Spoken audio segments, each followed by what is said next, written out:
ہر جمعے دیاں کیسٹاں ریکارڈ ہوندیاں نے۔ قاری محمد جہانگیر رضوی صاحب انہاں اہتمام کیتا ہے مکتبہ فیضان محدث اعظم کیسٹ سینٹر رنگ بازار فیصلہ آباد۔ تمام اقسام دیاں کیسٹاں علماء کرام دیاں ایتھوں ملدیاں نے۔ انی ریکارڈنگ ہوندی پچھلا جمعہ اس تو پچھلا جمعہ اس تو پچھلا جمعہ کافی دیر تو ریکارڈ کر رہے نے۔ جنہاں حضرات نو یہ کیسٹاں چاہیدیاں ہون اور لیا کرو اپنے گھراں چلایا کرو تاکہ تواڈے دنیا تو جان تو بعد بھی تواڈی اولاد اے سن کے ہن تو تیاری کرو تاکہ تانوں قبر وچ فائدہ ہوے۔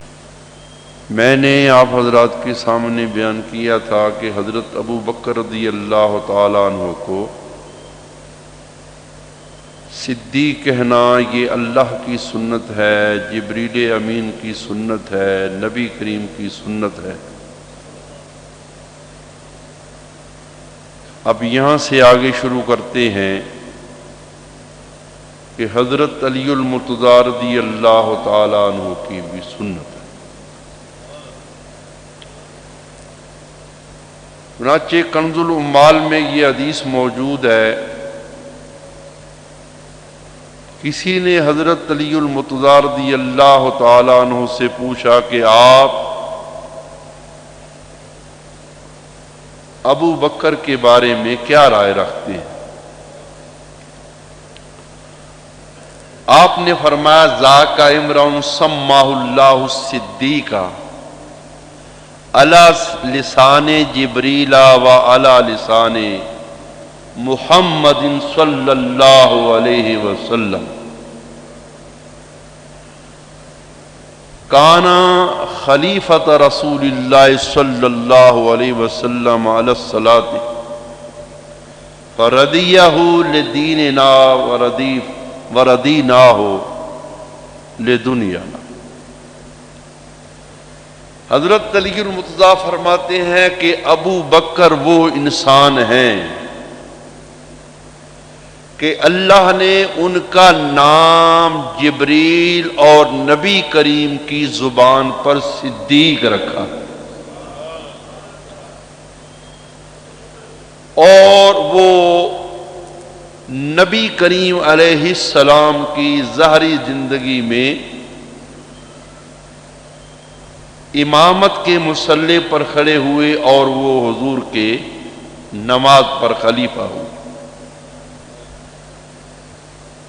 نماز ایک دینی امر ہے تو نبی کریم علیہ السلام صدیق اکبر پر ہمارے دین کے لیے راضی ہو گئے اور ہم نے ان کو اپنا خلیفہ مقرر کر لیا اور ہم اپنی دنیا کے لیے ان پر راضی ہو گئے۔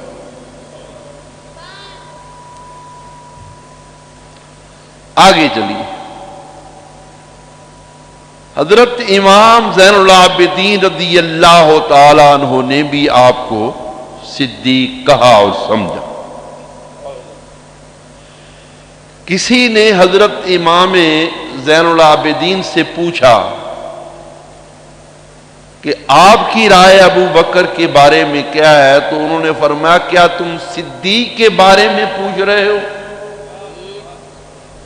کہا آپ بھی ان کو صدیق کہتے ہیں؟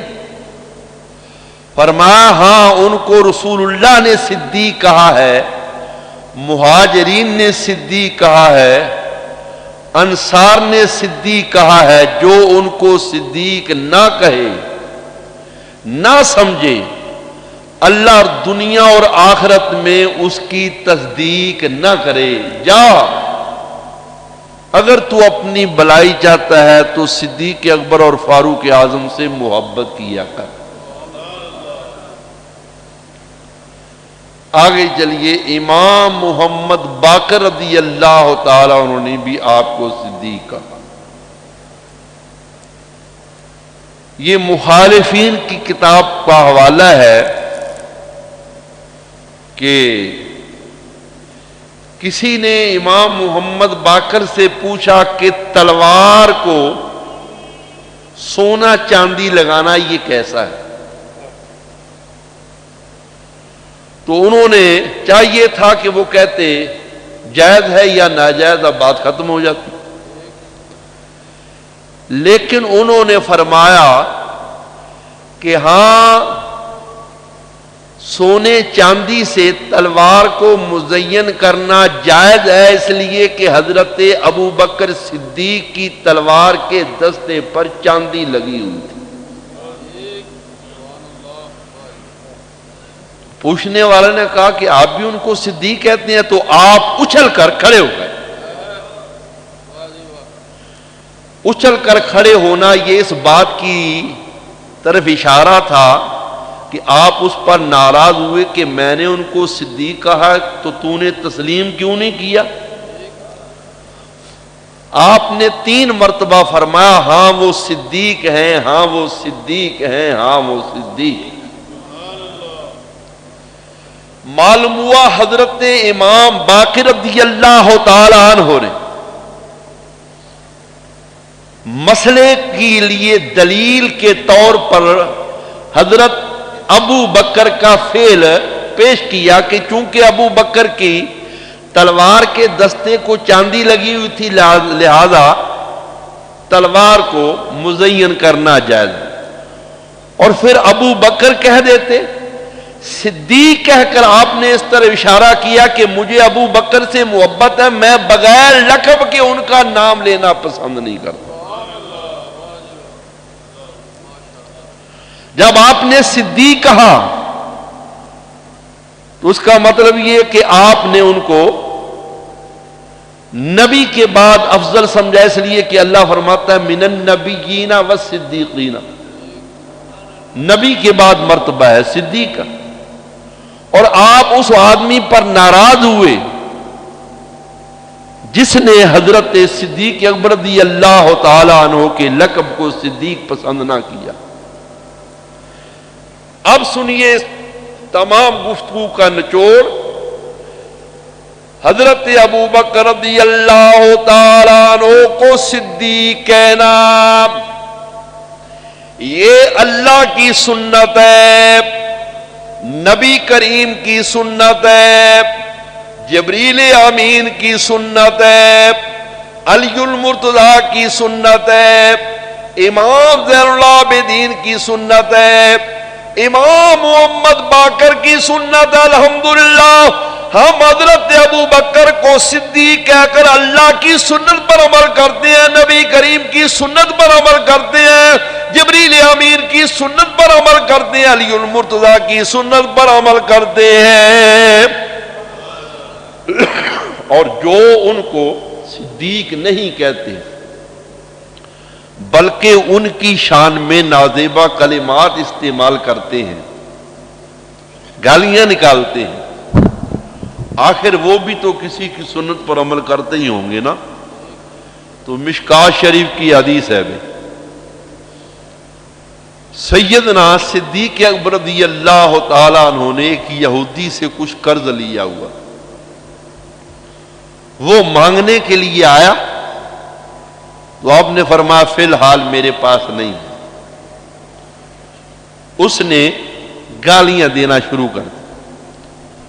اب وہ گالیاں دے رہا اور حضور نبی کریم علیہ السلام مسکرا رہے ہیں۔ ایک وقت ایسا ہے کہ صدیق اکبر کا پیمانہ صبر لبریز ہو گیا، آپ نے بھی یہودی کی گالیوں کا جواب دینا چاہا۔ نبی کریم علیہ السلام وہاں سے اٹھ کر دور چلے گئے، یہودی واپس چلا گیا۔ صدیق اکبر نبی کریم علیہ السلام کی بارگاہ میں حاضر ہوئے، عرض کی یا رسول اللہ، جب تک وہ مجھے گالیاں دیتا رہا آپ مسکراتے رہے، اور جب میں نے جواب دینا چاہا آواز اٹھ کر یہاں آ گئے۔ اس میں حکمت کیا؟ نبی کریم علیہ السلام نے فرمایا جب تک وہ یہودی تجھے گالیاں دیتا رہا تیری طرف سے گالیوں کا جواب دینے کے لیے اللہ تعالیٰ نے ایک نوری فرشتے کو مقرر کیا ہوا تھا۔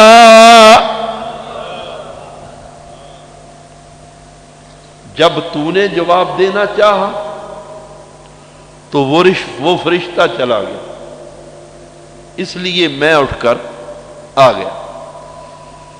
مسئلہ یہ ثابت ہوا حضرت سیدنا صدیق اکبر رضی اللہ تعالیٰ عنہ کو گالیاں دینا یہودیوں کا کام ہے، مومنوں کا کام نہیں ہے۔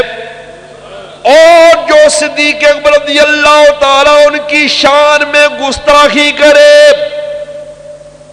اس کو جواب دینا اور صدیق اکبر کا دفاع کرنا یہ نوریوں کا کام ہے، ناریوں کا کام نہیں ہے۔ الحمدللہ جو لوگ صدیق اکبر کو گالیاں دیتے ہم صدیق اکبر کی طرف سے ان کو جواب دے کر نوریوں کی سنت پر عمل کرتے ہیں۔ اللہ یا رسول اللہ صلی اللہ علیہ وسلم۔ اب سنیے، ایک ہے صدیق اور ایک ہوتا ہے صادق۔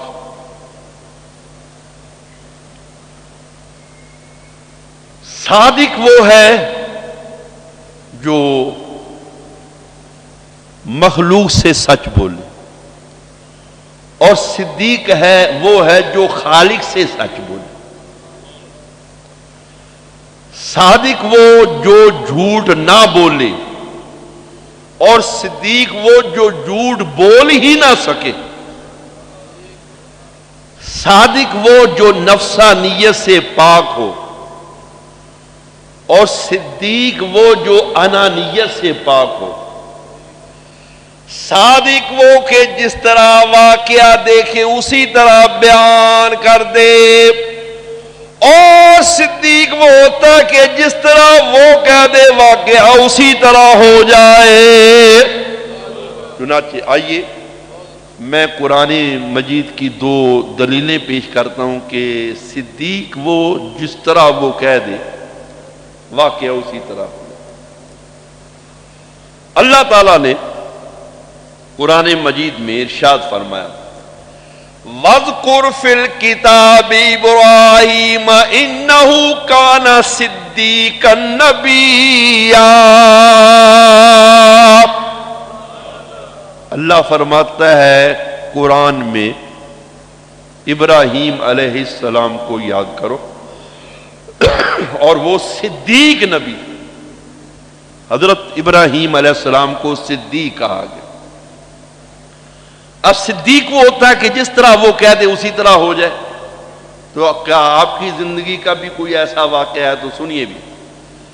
جب کعبہ تعمیر ہو چکا تو حضرت ابراہیم علیہ السلام نے دعا مانگی، وَإِذْ قَالَ إِبْرَاهِيمُ رَبِّ اجْعَلْ هَٰذَا بَلَدًا آمِنًا وَارْزُقْ أَهْلَهُ مِنَ الثَّمَرَاتِ۔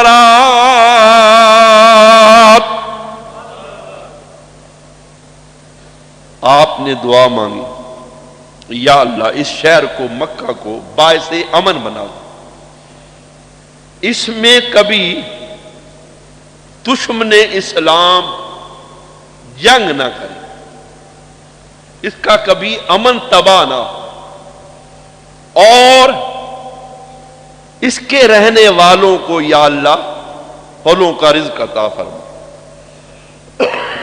ذرا غور فرمائیے، اب بھی آپ مکہ معظمہ میں جا کر دیکھ لیجئے، بغیر موسم کے وہاں پھل ملتے رہتے ہیں۔ جس طرح حضرت ابراہیم نے کہا یا اللہ مکہ والوں کو پھلوں کا رزق عطا فرمائے، سارا سال ہر قسم کا فروٹ وہاں موجود رہتا ہے۔ حضرت یوسف علیہ نبینا علیہ السلام کو قید کر دیا گیا، آپ کے ساتھ دو نوجوان قید ہوئے۔ ایک کو خواب آیا کہ سر پر میرے روٹیاں رکھی ہوئی تھیں، آسمان سے پرندے آتے روٹیاں اٹھا کر چل دیتے، اور دوسرے کو خواب آیا کہ میرے ہاتھ میں انگوروں کے 3 خوشے تھے، ان کی شراب نچوڑ کر میں نے بادشاہ کو پلائی۔ دوسری صبح انہوں نے اللہ کے نبی حضرت یوسف علیہ السلام کے سامنے اپنے خواب بیان کیے اور کہا کہ ان کی تعبیر بتائیے۔ جس نے انگوروں کی شراب نہ چھوڑی تھی اس کے خواب کی تعبیر آپ نے یہ ارشاد فرمائی تو 3 دن کے بعد کیسے آزاد ہو جائے گا، اور بادشاہ کا ساقی مقرر ہوگا۔ اور دوسرے سے کہا تیرے خواب کی تعبیر یہ ہے تجھے تختہ دار پر لٹکا دیا جائے گا، آسمان سے پرندے تیرا دماغ کھا کر جل دیں گے۔ جب اس نے اپنے خواب کی یہ تعبیر سنی کہنے لگا یا نبی اللہ ہم نے تو خواب نہیں دیکھے، ہم نے تو یوں ہی جھوٹ بول دیا ہے۔ آپ نے فرمایا میاں جھوٹ تم نے بولا ہوگا، میں نے تو نہیں بولا، تم نے خواب دیکھا یعنی مجھے سے کوئی تعلق نہیں، اب تو جس طرح میں نے کہہ دیا ہے واقعہ اسی طرح ہو کر رہے گا۔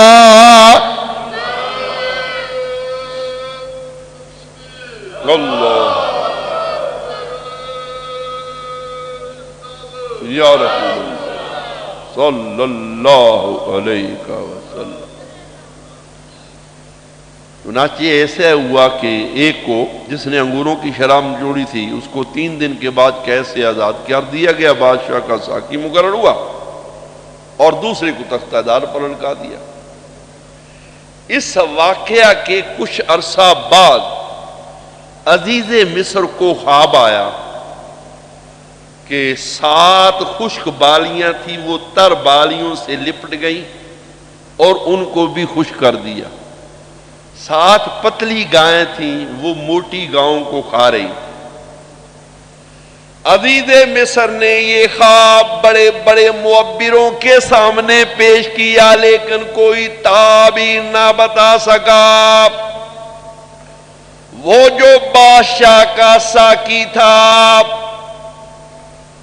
اس نے کہا اگر آپ اجازت نے تو آپ کے قید خانے میں بہت بڑا معبر ہے، اس سے میں خواب کی تعبیر پوچھ کر آتا ہوں۔ بادشاہ نے کہا جاؤ اجازت ہے۔ وہ گیا حضرت یوسف کے پاس جا کر کہنے لگا یوسف ایھا الصدیق افتنا، اے یوسف اے صدیق ہمیں ان خوابوں کی ہمیں اس خواب کی تعبیر بتائیے۔ اس نے حضرت یوسف کو صدیقہ کیوں کہا، اس لیے کہ وہ جان گیا تھا جس طرح یہ کہہ دیتے ہیں واقعہ اسی طرح ہو جاتا ہے۔ اب سنیے ایک حدیث، نبی کریم علیہ الصلوۃ والسلام کے زمانے میں ایک مجاہد جہاد پر تشریف لے گئے، بعد میں اس کی بیوی نے خواب دیکھا کہ میرے گھر میں کھجور کا درخت تھا، آندھی آئی اور آندھی کے صدمے سے وہ کھجور کا درخت پیوند زمین ہو گیا، نیچے گر گیا۔ صبح کو نبی کریم علیہ السلام کی بارگاہ میں حاضری دی، یا رسول اللہ میں نے یہ خواب دیکھا۔ حضور نے فرمایا تیرے خواب کی تعبیر یہ کہ تیرا خاوند جو جہاد پر گیا ہوا ہے وہ شہید ہو گیا اور تجھے صبر سے کام لینا چاہیے۔ اب وہ حضور کے دربار گوہر بار سے باہر نکلی اور روتی ہوئی نکلی۔ آگے سے حضرت ابو بکر صدیق نظر آئے، انہوں نے رونے کی وجہ پوچھی، اس نے خواب تو بتا دیا لیکن یہ نہیں بتایا کہ نبی کریم نے یہ تعبیر ارشاد فرمائی۔ صدیق اکبر رضی اللہ تعالی عنہ فرمایا اللہ کی بندی اس میں رونے کی کون سی بات ہے، تیرا خواب تو بڑا اچھا، تیرے خواب کی تعبیر یہ کہ کل شام سے پہلے پہلے تیرا خاوند تیرے گھر آ جائے گا۔ اب یہ بڑی حیران ہوں کہ نبی کریم علیہ السلام نے فرمایا وہ شہید ہو گیا ہے اور ابو بکر کہہ رہے ہیں کہ وہ شام کو گھر آ جائے۔ حالانکہ نبی کا ارشاد جھوٹا ہو سکتا نہیں، اور مقام صدیقیت کا تقاضا بھی یہ ہے کہ جو کچھ یہ کہہ رہے ہیں وہ واقعہ سچا ہونا چاہیے۔ گھر میں جا کر بیٹھ گئی. شام ہوئی تو اس کا خاوند گھر آ گیا. صبح کو نبی کریم کی بارگاہ میں حاضری دی، عرض کی یا رسول اللہ آپ نے تو فرمایا تھا وہ شہید ہو گیا.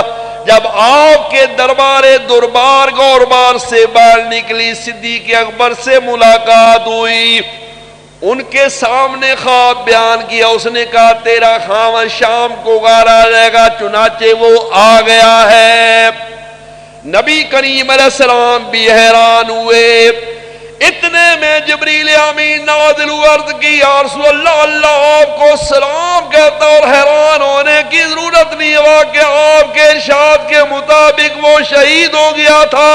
لیکن جب صدیق کی زبان پر نکلا کہ وہ شام کو گھر آ جائے گا، اللہ نے ملک الموت کو حکم دیا اس کے جسم میں روح واپس لوٹا کر زندہ کر دو اور شام سے پہلے گھر میں پہنچا دو، تاکہ جس طرح میرے صدیق نے کہا ہے واقعہ اسی طرح ہو جائے.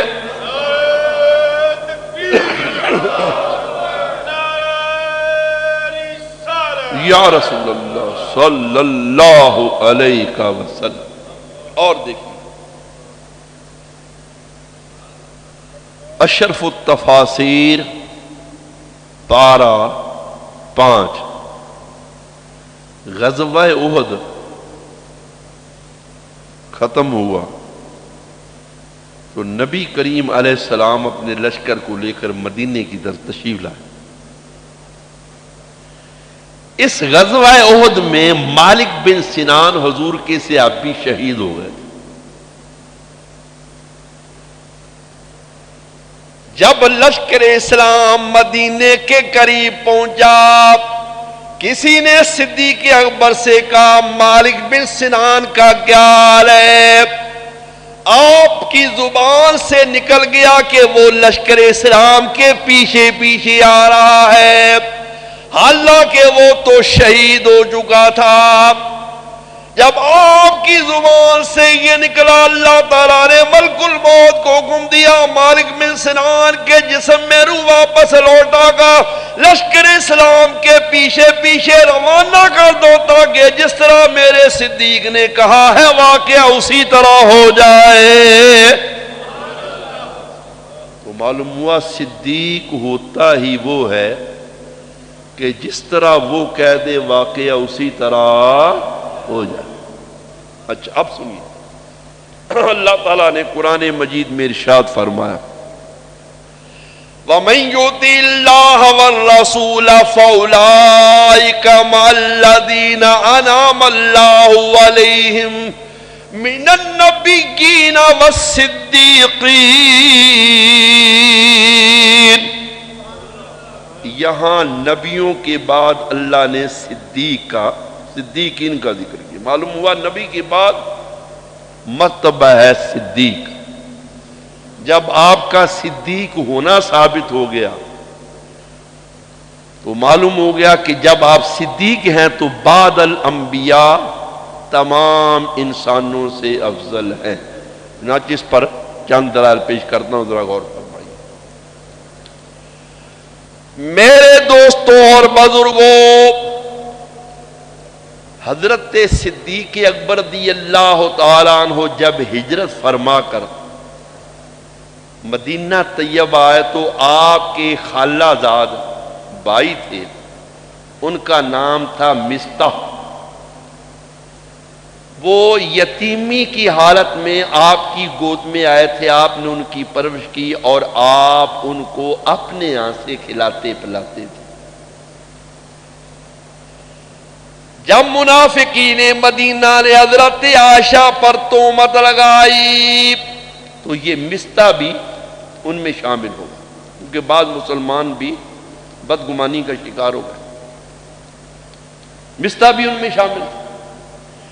صدیق اکبر رضی اللہ تعالیٰ عنہ کو غصہ آیا، انہوں نے ان کو گھر سے نکال دیا کہ میں تجھ پر اتنا خرچ کرتا ہوں اور تم میری بیٹی کی تہمت میں شریک ہو گیا منافقین کے ساتھ. انہوں نے بڑی منت سماجت کی، میں بے سہارا ہو جاؤں گا، مجھے نہ چھوڑیے گا، لیکن آپ نے ان کی کوئی بات نہ مانی۔ اللہ نے قرآن، انہوں نے حضرت صدیق اکبر نے قسم کھا لی کہ آئندہ میں تجھ پر خرچ نہیں کروں گا۔ اللہ تعالیٰ نے قرآن نازل کیا، وَلَا يَأْتَلِ أُولُو الْفَضْلِ مِنْكُمْ، اللہ فرماتا ہے میرے نبی کے صحابہ، تم میں سے جو فضیلت والا ہے اس کو چاہیے کہ وہ قسم نہ کھائے۔ معلوم ہوا تمام صحابہ سے افضل صدیق اکبر اس لیے کہ انہوں نے قسم کھائی تھی کہ میں مستہ پر خرچ نہیں کروں گا۔ دوسری دلیل، جب حضرت صدیق اکبر رضی اللہ تعالی عنہ نے بلال حبشی کو خرید کر آزاد کیا تو مشرکین مکہ نے کہا کہ بلال حبشی کا کوئی احسان ہوگا صدیق اکبر پر، جس کا بدلہ صدیق اکبر نے چکایا، ان کو آزاد کر۔ اللہ نے قرآن نازل کیا، اللہ فرماتا ہے وَسَيُجَنَّبُهَا الْأَتْقَى الَّذِي يُؤْتِي مَالَهُ يَتَزَكَّىٰ وَمَا لِأَحَدٍ عِندَهُ مِن نِّعْمَةٍ تُجْزَىٰ، اور ان قریب وہ جو اتقا ہے اس سے یعنی جہنم سے دور رکھا جائے گا۔ سنو ذرا، جو صدیق اکبر اور فاروق اعظم رضی اللہ تعالی عنہما کو نازیبا کلمات سے یاد کرتے ہیں، ان کو گالیاں دیتے ہیں، ان کو اچھا نہیں سمجھتے، خلیفہ برحق نہیں سمجھتے، ان لوگوں کا عقیدہ یہ ہے کہ معاذ اللہ صدیق اکبر اور فاروق اعظم ان کی قبروں میں ان کو عذاب ہو رہا ہے، آگ لگی ہوئی۔ اب ذرا غور فرمائیے، اللہ تعالیٰ ارشاد فرماتا وَسَيُجَنَّبُهَا الْأَتْقَىٰ، وہ جو اتقا ان قریب جہنم سے دور رکھا جائے گا۔ اتقا یہاں صدیق اکبر رضی اللہ تعالیٰ عنہ کو کہا گیا۔ شاہ عبدالعظیم محدث دہلوی رحمۃ اللہ فرماتے ہیں اس سے مسئلہ یہ ثابت ہوا کہ حضرت صدیق اکبر جہنم سے بہت دور ہے۔ سنو ذرا، ایک دو دلیلیں پیش کرتا ہوں، بڑی توجہ سے سماعت فرمائی۔ جب نبی کریم علیہ السلام نے ہجرت فرمائی تو حضرت امیر معاویہ اور کچھ صحابی ایسے تھے جو فوری طور پر ہجرت نہ کر سکے۔ اللہ تعالیٰ ارشاد فرماتا ہے لو تزیلوا لعذبنا الذین کفروا منہم عذابا علیما۔ اللہ فرماتا یہ حضرت امیر معاویہ اور ان کے ساتھی اگر مکہ معظمہ سے جدا ہو جاتے تو اللہ کافروں کو دردناک عذاب دیتا۔ اب غور فرمائیے، مکہ میں ابو جال بھی ہے، ابو لہب بھی ہے، عتبہ عتیبہ شیبہ زماں بھی ہے، ان پر مکہ میں دردناک عذاب اس لیے نہیں آیا کہ وہاں حضرت امیر معاویہ اور ان کے ساتھی موجود ہیں۔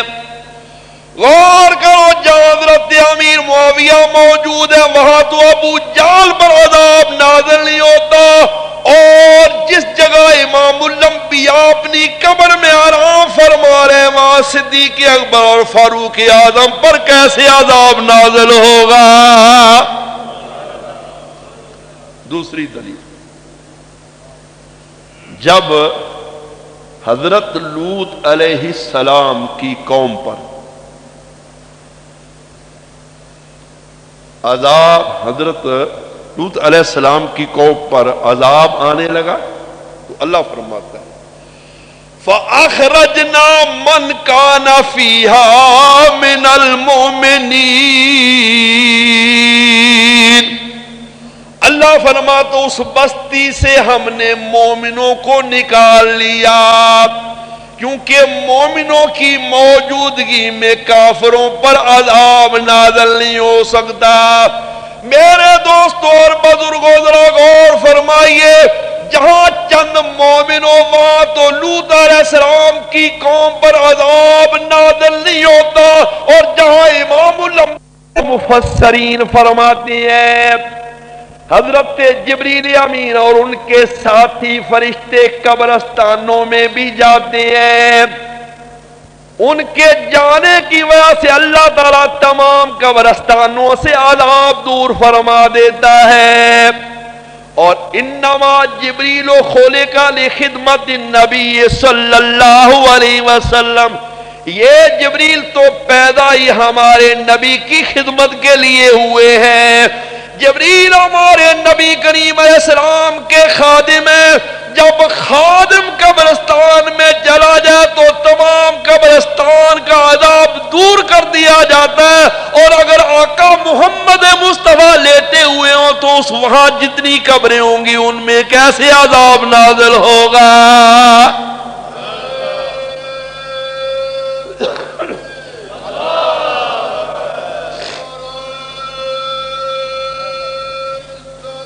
یا رسول اللہ۔ اور دیکھیے، سنو بھی ذرا، نبی کریم علیہ السلام کے ان دونوں صحابہ کے بارے میں یہ مخالفین کا عقیدہ ہے، اور جہاں یہ عقیدہ ہے ان کا وہاں یہ بھی عقیدہ ہے کہ ان کے ہاں اگر کوئی مر جائے تو کھجور کی ایک ٹہنی لیتے ہیں اور اس کے 2 ٹکڑے کر کے اس کی دونوں بغلوں میں رکھ دیتے ہیں۔ کھجور کی ٹہنی نہ ملے تو بیری کی ٹہنی لیتے ہیں، اس کو چھیل کر اس کے 2 ٹکڑے کر کے ایک اس بغل میں رکھ دیتے ہیں اور ایک دوسری بغل میں رکھتے ہیں، اور اس نظریے کے تحت رکھتے ہیں جس کی بغلوں میں کھجور کے یہ 2 ٹکڑے ہوں گے، کھجور کی 2 ٹہنیاں ہوں گی، اس کو قبر میں عذاب نازل نہیں ہوگا۔ اب ان کی عقل پر پتھر پڑ گئے ہیں، ارے جس کی بغل میں کھجور کی ٹہنی کا ٹکڑا ہو اس کو تو عذاب قبر نہیں ہوتا، اور جس صدیق اکبر کی بغل میں محمد مصطفیٰ لیتے ہوئے اس کو بھلا کیسے عذاب ہوگا؟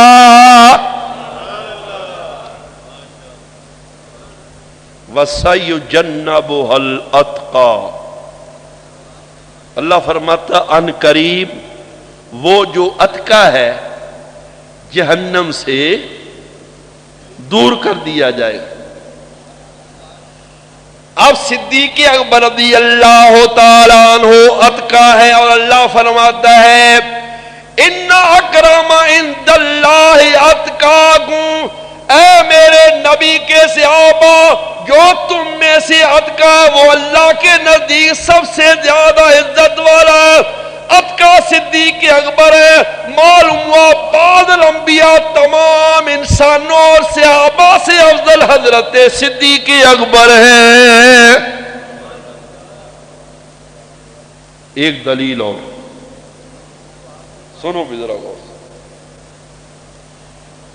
امام جعفر صادق انہوں نے ایک ایسی حدیث بیان کی ہے جس کی تمام سندیں ان کے خاندان سے تعلق رکھتی ہیں، سنو ذرا غور۔ امام جعفر صادق رضی اللہ، اور یہ حدیث شاہ عبد العزیز محدث دہلوی رحمۃ اللہ علیہ نے اپنی تفسیر عزیزی کے اندر نقل فرمائی ہے، پارہ اما یتساءلون۔ حضرت امام جعفر صادق رضی اللہ تعالیٰ عنہ فرماتے ہیں میں نے اپنے باپ امام محمد باقر سے سنا، اور وہ فرماتے میں نے اپنے باپ امام زین العابدین سے سنا، وہ فرماتے میں نے اپنے باپ حضرت امام حسین سے سنا، وہ فرماتے میں نے اپنے باپ حضرت علی المرتضیٰ سے سنا، وہ فرماتے میں نے نبی کریم سے سنا، نبی کریم فرماتے میں نے جبریل سے سنا، جبریل فرماتے میں نے اللہ سے سنا، بعد الانبیاء صدیق اکبر سے بڑھ کر سورج کی آنکھ نے کسی کو دیکھا ہی نہیں ہے۔ یعنی سورج کی آنکھ نے بعد الانبیاء کسی کو افضل دیکھا تو وہ صرف صدیق اکبر ہے۔ دوسری حدیث، حضرت جابر رضی اللہ تعالیٰ عنہ فرماتے ہیں ہم حضور کے دروازے کے سامنے بیٹھ کر صحابہ کی بزرگیوں پر بحث کر رہے تھے۔ آواز جو بلند ہوئی تو حضور باہر تشریف لائے۔ حضور نے فرمایا کیا ہو رہا ہے؟ یا رسول اللہ ہم ایک دوسرے کی بزرگی پر بحث کر رہے ہیں۔ نبی کریم علیہ السلام نے فرمایا خبردار، صدیق اکبر سے کسی کو افضل نہ قرار دینا، اس لیے کہ یہ دنیا میں بھی تم سے افضل ہے اور آخرت میں بھی تم سے افضل ہے۔ ایک حدیث اور دوسری اسی حضرت جابر بن عبداللہ سے دوسری حدیث، اور یہ حدیث محب طبری نے ریاض النظرہ کے اندر لکھی ہے۔ فرماتے میں نبی کریم علیہ السلام کی بارگاہ میں موجود تھا، حضور نے فرمایا جابر ابھی ایک مسلمان آئے گا اور وہ بعد الانبیاء تمام انسانوں سے افضل ہے، اور قیامت کے روز اللہ اس کو مرتبہ شفاعت پر فائز فرمائے گا جس طرح نبیوں کو مرتبہ شفاعت عطا ہو۔ فرماتے میں انتظار کرنے لگا وہ کون خوش قسمت انسان ہے جس کو اللہ تعالیٰ نے یہ مقام عطا فرمایا ہے۔ فرماتے میں نے دیکھا کہ حضرت صدیق اکبر رضی اللہ تعالیٰ عنہ تشریف لانے، ان کو دیکھ کر نبی کریم علیہ السلام کھڑے ہو گئے اور ان کو سینے سے لگایا اور ان کی پیشانی چومی۔ ایک حدیث اور، حضور نبی کریم علیہ السلام کے ساتھ حضرت ابو درداء اور صدیق اکبر جا رہے، چلتے چلتے غیر شعوری طور پر حضرت ابو درداء صدیق اکبر سے تھوڑے سے آگے ہو گئے۔ حضور نے فرمایا خبردار پیچھے آ جاؤ، تم اس سے آگے بڑھ رہے ہو جو دنیا اور آخرت میں تم سب سے افضل ہے۔ معلوم ہوا کہ صدیق اکبر تمام صحابہ سے افضل ہے۔ اب اس کے متعلق ایک کسی نے شعر کہا، فرمایا پس از انبیاء سب سے اونچا ہے نامی،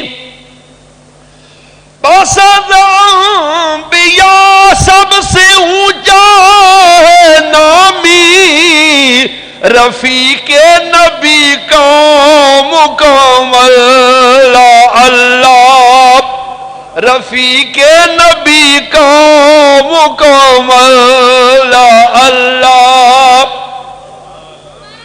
اب سنیے کہ نبی کریم علیہ السلام کے خلاف مشرکین مکہ نے ایک میٹنگ کی،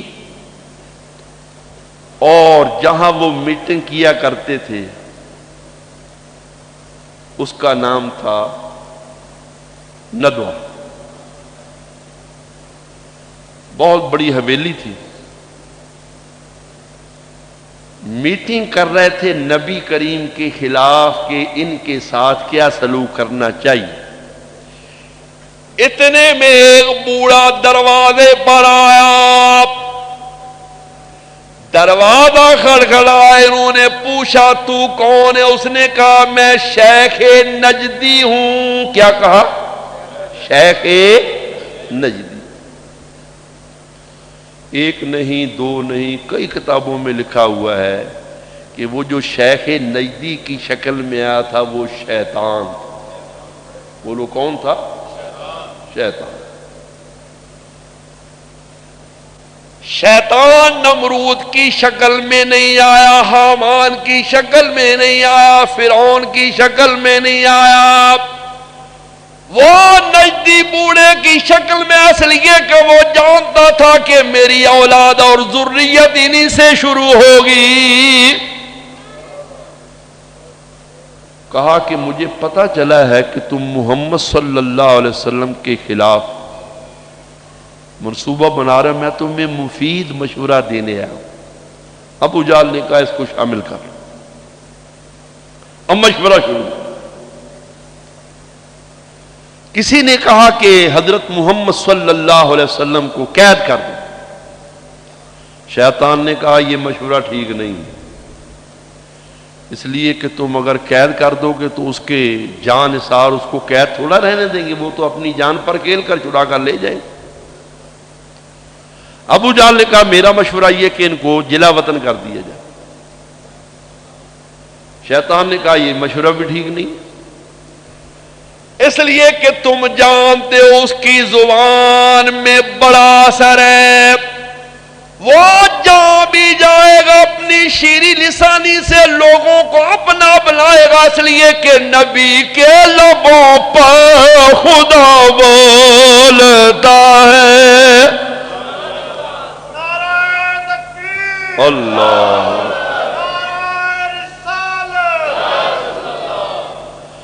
نبی کے لبوں پر خدا بولتا ہے، کلام خدا ہے کلام محمد صلی اللہ علیہ وسلم۔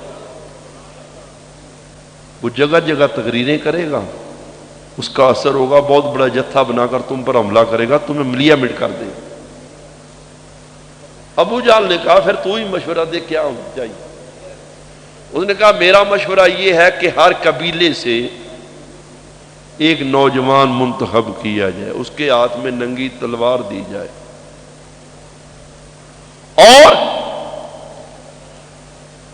جب وہ سوئے تو اس کے حجرے کا محاصرہ کر لیا جائے۔ ابو جہل کا بھی یہی مشورہ تھا۔ طے پایا کہ آج کی رات ہی اس مشورے پر عمل کیا جائے۔ جبریل امین نبی کریم کی بارگاہ میں حاضر عرض کی یا رسول اللہ آج رات آپ ہجرت فرما جائیں۔ فرمایا میرے ساتھ کون چلے گا؟ کہا صدیق اکبر۔ نبی کریم علیہ الصلوۃ والسلام نے حضرت علی المرتضیٰ کو بلایا، فرمایا علی یہ لوگوں کی امانتیں میرے پاس موجود ہیں، تم میرے بستر پر لیٹ جاؤ، تمہیں کوئی تکلیف نہیں پہنچے گی، اور یہ امانتیں جن کی ہیں ان کو واپس کر کے تم بھی مدینے چلے آنا۔ چاروں طرف سے ننگی تلواروں کا پیرا نبی کریم علی المرتضیٰ کے ساتھ اپنے کمرے میں حجرے میں مکان میں موجود ہے۔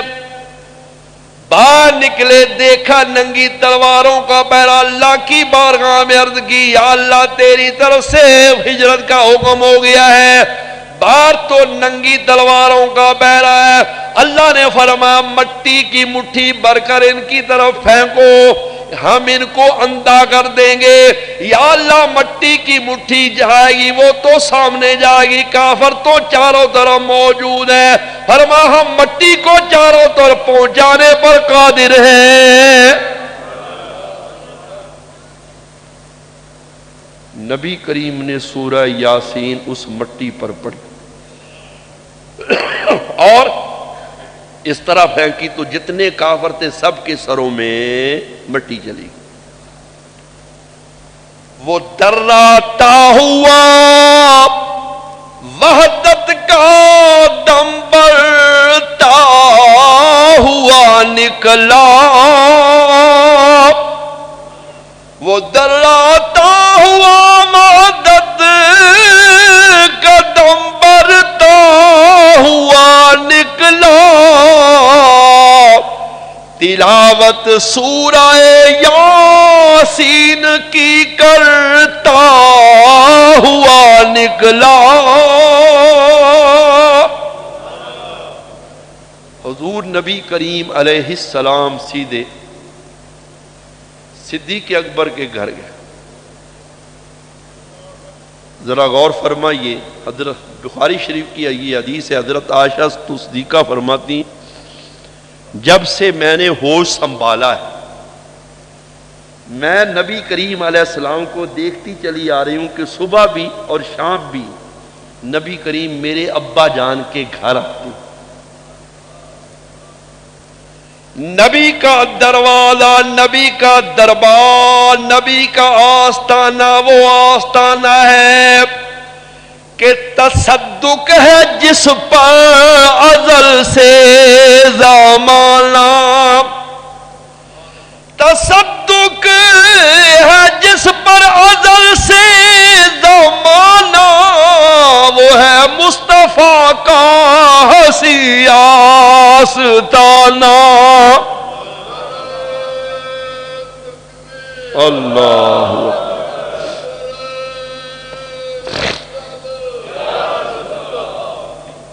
جبریل آتے ہیں تو اس دروازے پر، اسرافیل آئے تو اس دروازے پر، ملک الموت آئے اس دروازے پر، فاروق اعظم عثمان غنی حیدر کرار آتے ہیں اس دروازے پر، اور خود نبی جاتا ہے صدیق اکبر کے دروازے پر۔ یہ کتنا بڑا اعزاز ہے، کتنی بڑی عزت ہے، کتنا بڑا مقام ہے۔ اگر اج کسی دے گھر کوئی ہیڈ آف دی ڈپارٹمنٹ حکومت کا آ جائے، مشرف وغیرہ آ جائے، تو وہ پھولا نہیں سمائے گا کہ میرے گھر میں جناب فلاں صاحب آ گئے، حالانکہ فلاں صاحب کو پاویں استنجا کرنا بھی نہ ہوتا ہو۔ اور جس دروازے پر نبیوں کا امام آ جائے، نبی کریم علیہ السلام نے دروازہ کھٹکھٹایا، کھل گیا، دیکھا صدیق اکبر چراغ روشن کر کے بیٹھے ہوئے جیسے کسی کا انتظار کیا جا رہا ہو۔ جب دروازے کی آواز آئی تو صدیق اکبر نے اپنے ہاتھ پر وہ چراغ رکھا اور دروازے پر حضور سے ملاقات ہوئی۔ حضور نے فرمایا صدیق یہ دروازہ کیوں نہیں بند کیا، چراغ کیوں روشن ہے، سوئے کیوں نہیں؟ عرض کی یا رسول اللہ، ایک مرتبہ آپ نے فرمایا تھا مجھے ہجرت کا حکم ہوگا، تجھے میرے ساتھ چلنا ہوگا۔ یا رسول اللہ، صبح سے لے کر آج تک میں نے رات کو دروازہ بند ہی نہیں کیا اور چراغ روشن کر کے آپ کا انتظار کرتا رہتا ہوں، کہیں ایسا نہ ہو دروازہ بند ہو میرے نبی کو انتظار کرنا پڑ جائے۔ اللہ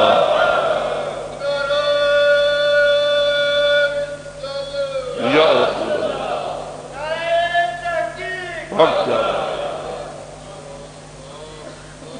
فرمایا ہجرت کا حکم ہو گیا ہے، تیاری کا۔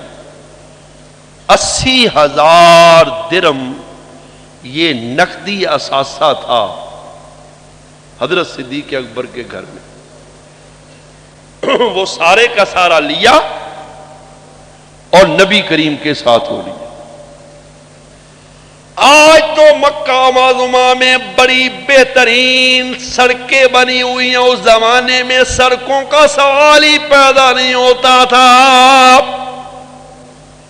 تھوڑی دور گئے تو صدیق اکبر کے دل میں خیال آیا مکہ کی زمین پتھریلی ہے، میرے نبی کریم علیہ السلام کے پاؤں کے تلوے بڑے نرم و نازک ہیں، یہ پتھریلی زمین چبھ رہی ہوگی، کیوں نہ میں نبی کریم کو اپنے کندھوں پر اٹھا لوں۔ یا رسول اللہ آپ میرے کندھوں پر بیٹھ جائیں۔ اللہ کا نبی صدیق اکبر کے کندھوں پر سوار ہو گیا۔ بس اس پر میں نے 11 حدیثیں پیش کرنی ہیں کہ سوار ہے اللہ کا نبی اور سواری ہے صدیق۔ اس سے صدیق کی عظمت میں کیا اضافہ ہوا، اس پر میں نے 11 حدیثیں پیش کرنی ہے، ذرا غور کیجیے۔ گنتے جانا، گننا آپ کا کام ہے اور بیان کرنا میرا کام۔ سنو بھی، پہلی حدیث بلکہ پہلے قرآن کی ہے۔ اللہ تعالیٰ ارشاد فرماتا والعادیات ضبحا فالموریات قدحا، قسم ہے مجھے ان گھوڑوں کی جب وہ دوڑتے ہیں تو ان کے سینوں سے سانس نکلتا ہے، جب اپنے پاؤں پتھر پر مارتے ہیں تو پتھر سے چنگاریاں نکلتی ہیں۔ اب یہ وہ کون سے گھوڑے ہیں؟ سنو ذرا، مفسرین نے لکھا کہ نبی کریم کے صحابہ کے گھوڑے جن پر سوار ہو کر وہ جہاد کرنے جاتے، گھوڑا جب دوڑے تو آخر اس کو سانس تو چڑھتا ہی ہے نا، تو جب دوڑنے کی وجہ سے اس کو سانس آتا ہے، غور کیجئے گھوڑے کے اوپر ہے زین، زین کے اوپر نبی کا صحابی بیٹھا ہوا ہے، جب گھوڑا دوڑتا اس کو سانس آتا، اللہ تعالیٰ کو وہ سانس اتنی پیاری ہے، اللہ اس سانس کی قسمیں کھا رہا ہے۔ گھوڑے کے پاؤں کے ساتھ لوہے کی نال لگی ہوئی، اور وہ نال لگتی ہے پہاڑ کے پتھر پر، تو وہاں سے چکماک پیدا ہوتی ہے، چنگاریاں نکلتی ہیں، تو اللہ ان چنگاریوں کی قسم کھا رہا ہے۔ میرے دوستوں اور بزرگوں، یہ وہ گھوڑے ہیں جن پر نبی کریم کے صحابی سوار ہیں۔ جب نبی کا صحابی گھوڑے پر سوار ہو جائے، اس گھوڑے کی سانس بھی اللہ کو پیاری ہے، اور اس گھوڑے کی ٹاپ بھی اللہ تعالیٰ کو پیاری ہے، اور اگر خود اللہ کا نبی صدیق پر سوار ہو جائے تو صدیق کا سانس اللہ کو کتنا پیارا ہوگا۔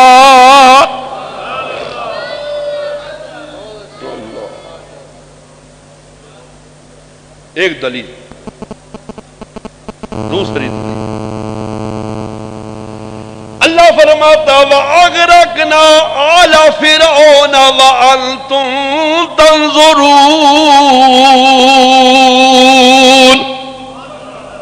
اللہ فرماتا ہم نے فرعون اور فرعونیوں کو غرق کر دیا اور تم دیکھ رہے تھے۔ جب موسیٰ علیہ السلام اپنی قوم کو لے کر راتوں رات نکلے تو فرعون نے بھی پیچھا کیا، آگے دریائے کلزم یا دریائے نیل آ گیا، پیچھے فرعون کا لشکر ہے اور آگے دریا ہے، دریا بھی انسان کا دشمن اور فرعون بھی موسیٰ علیہ السلام اور ان کے امتیوں کا دشمن۔ یا اللہ آگے بھی دشمن ہے، پیچھے بھی دشمن ہے، اب ہم کیا کریں؟ اللہ نے فرمایا فَاضْرِبْ لَهُمْ طَرِيقًا فِي الْبَحْرِ يَبَسًا، فرمایا ان کے لیے عصا مار کر اس پانی میں خشک راستے پیدا کر۔ آپ نے عصا مارا، آپ کی قوم کے 12 قبیلے تھے، 12 راستے پیدا ہو گئے۔ کوئی گھوڑا دریا میں جانے کے لیے تیار نہیں تھا۔ سب سے پہلے حضرت یوشع علیہ السلام نے اپنا گھوڑا دریا میں ڈالا، پھر حضرت ہارون علیہ السلام نے، پھر موسیٰ علیہ السلام، پھر سارے چلے گئے پار کر۔ فرعون دریا کے کنارے پہنچا، کہنے لگا دریا نے میرے روب کی وجہ سے راستہ دے دیا تاکہ میں اپنے بھاگے ہوئے غلاموں کو گرفتار کر سکوں، اگر یہ بھاگ جاتے تو مجھے غلام کہاں سے ملتے؟ حامان نے کہا کہ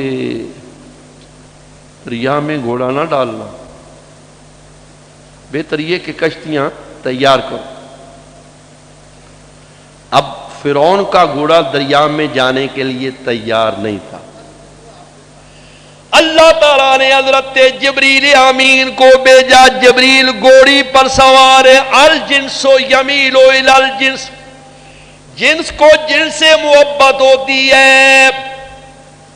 جبریل امین گھوڑی پر سوار ہو کر دریا میں داخل ہو، جب فرعون کے گھوڑے نے دیکھا وہ بھی پیچھے داخل ہو، جب فرعون داخل ہوا تو سارے فرعونی داخل ہو۔ جب دریا کے وسط میں پہنچے اللہ نے پانی کو ملنے کا حکم دے دیا.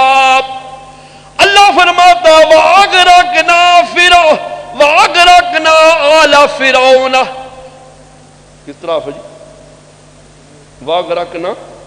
وَأَغْرَقْنَا آلَ فِرْعَوْنَ وَأَنْتُمْ تَنْظُرُونَ. ہم نے فرعونیوں کو غرق کر دیا اور تم دیکھ رہے تھے.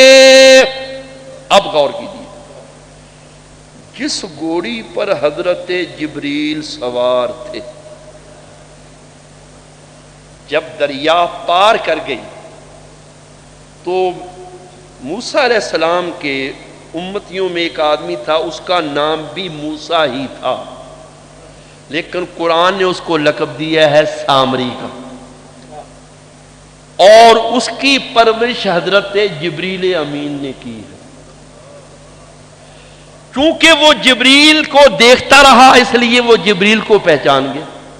اس گھوڑی پر جبریل سوار. جبریل کی گھوڑی کا قدم جب زمین پر پڑتا ہے وہاں سے تازہ گھاس پیدا ہو جاتی ہے. اس نے سوچا کہ یہ جبریل جس گھوڑی پر سوار ہے اس گھوڑی کے قدموں میں اتنی برکت ہے کہ جس خاک پر پڑتی وہاں سے تازہ گھاس پیدا ہو جاتی. معلوم ہوتا ہے کہ اس گھوڑی کے پاؤں کے ساتھ لگنے والی خاک میں جہاں بخشی کی صفت موجود ہے. اس نے تھوڑی سی خاک وہاں سے اٹھا کر کپڑے میں باندھ دی. موسیٰ نبینا علیہ السلام تورات لینے کے لیے کوہ طور پر تشریف لے گئے. فرعونیوں سے بنی اسرائیل نے سونا لیا کہ ہماری عید ہے ہمیں تم سونا دے دو ہم واپس کر دیں. اللہ نے وہ سونا بنی اسرائیل کے لیے حلال کر دیا.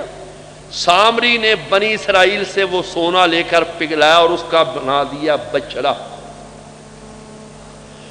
اور وہ جو خاک جبریل امین کی گھوڑی کے قدموں کے نیچے اٹھائی تھی وہ اس میں ڈال دی. غور کیجئے، وہ بچڑا سونے کا ہے. جب خاک پڑی اب وہ سونا گوشت، پوست، ہڈیاں، چربی، خون، رگوں میں تبدیل ہو گیا. جاندار بچڑا بن گیا اور بولنے لگا. غور کیجئے، جبریل ہمارے نبی کریم کے خادم ہیں. جب گھوڑی پر سوار ہوتے ہیں اس کے گھوڑی کے قدموں کے ساتھ جو خاک لگتی ہے وہ مردہ کو زندہ کر دیتی ہے، بے جان کو جاندار کر دیتی ہے. اگر نبی کریم صدیق اکبر پر سوار ہو جائے تو آپ کے پاؤں کے ساتھ لگنے والی خاک میں کیا طاقت آ گئی ہوگی.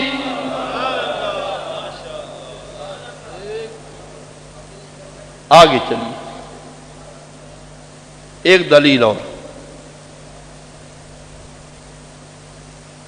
کتاب کا نام ہے فوائد عثمانیہ، فارسی میں ہے، میرے پاس موجود ہے. یہ ایک بزرگ ہوئے حضرت عثمان، اور جس شہر میں وہ رہتے تھے گاؤں میں اس کا نام تھا موسیٰ زئی. نقشبندی مجددی سلسلے کے بزرگ ہیں. وہ ایک زمیندار کے ہاں بطور مہمان چلے گئے اپنے گھوڑے پر سوار ہو. جب وہاں پہنچے تو فرمایا بھی ہمارا گھوڑا بھوکا ہے، اس کے چارے کا انتظام کرو. کہا ٹھیک ہے، لے گیا اور کھیت میں چھوڑ دیا. وہ جو گھوڑا تھا باجرے کے درخت میں چھوڑ دیا تو اوپر کا سٹا کھا لیتا تھا اور باقی پودا نہیں چھیڑتا تھا. زمیندار کے دل میں خیال آیا کہ اگر یہ 2-3 روز اسی طرح چرتا رہا تو سارے باجرے کو کھا جائے اور میرا تو اور کوئی ذریعہ رزق بھی نہیں. جب یہ خیال اس کے دل میں آیا تو گھوڑے نے باجرے کے سٹے کھانے چھوڑ دیے.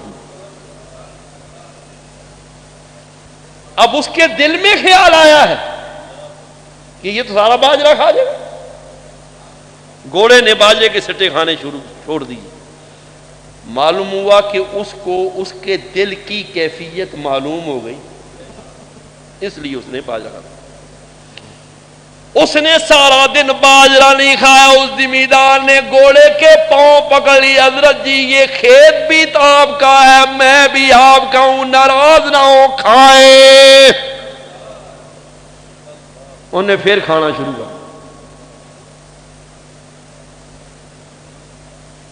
اس زمیندار نے حسین علی وام بجروی جو دیوبندی تھا اور پیر صاحب کا مرید، اس سے کہا کہ بتاؤ یہ گھوڑے کو جو اللہ نے علم دیا کیا یہ جائز ہے، مانتے ہو اس کو؟ انہوں نے کہا یہ علم غیب تو خاصہ ہے خدا، لیکن اس کے دل میں یہ بات آ گئی کہ یہ بھی جھوٹ نہیں بول رہا، چلو پیر صاحب کے سامنے یہ مسئلہ پیش کرتے۔ حضرت عثمان موسیٰ زئی رحمت اللہ علیہ کی بارگاہ میں حاضری، اس وقت کچھ پختون لوگ پشتو بولنے والے آپ کی خدمت میں بیٹھے تو ہوئے تھے، آپ پشتو میں ان کے ساتھ ہم کلام تھے، یہ بھی ان پختونوں کے پیچھے جا کر بیٹھ گئے۔ تو حضرت عثمان موسیٰ زئی نے ان پختونوں سے بات کرنی چھوڑ دی اور حسین علی وام بجروی سے کہا اولیاء حمام میں دانن ولیکن معمور باظہار نیستن، اللہ کے ولی اللہ تعالیٰ کی عطا سے سارے علم جانتے ہیں، لیکن ان کو حکم نہیں ہوتا کہ وہ لوگوں کے سامنے راز فاش کر دیں۔ اب غور کیجیے، حضرت عثمان موسیٰ زئی کوئی نبی نہیں ہے، صحابی بھی نہیں ہے، تابعی بھی نہیں ہے، تبع تابعین میں سے بھی نہیں۔ اگر وہ ایک گھوڑے پر سوار ہو جائیں، وہ گھوڑا مرید کے دل کی بات کو جان لیتا کہ اس کے دل میں یہ خیال آیا ہے۔ غور کرو، جب نبی کریم کا غلام گھوڑے پر سوار ہو گیا وہ مرید کے دل کی بات کو جان لیتا ہے، اور اگر نبی صدیق اکبر پر سوار ہو گئے تو اللہ نے آپ کو کتنا علم دیا ہوگا۔ بقیہ مضمون انشاءاللہ تبارک و تعالی یہ مضمون رہ گیا ہے۔ Muhaddis Azam sound movie and cap house Arshad market Jhang Bazaar والے اب Qadri shopping centre new Anarkali Douglas Pura گلی نمبر 11/12 عقب سنی رضوی مسجد آستانہ عالیہ محدث اعظم جھنگ بازار فیصل آباد کی دکان نمبر 17 میں شفٹ ہو گئے ہیں۔ احباب اب یہاں تشریف لائیں۔ پروپرائٹر محمد نور جمال رضوی، موبائل نمبر 0300 7656 299۔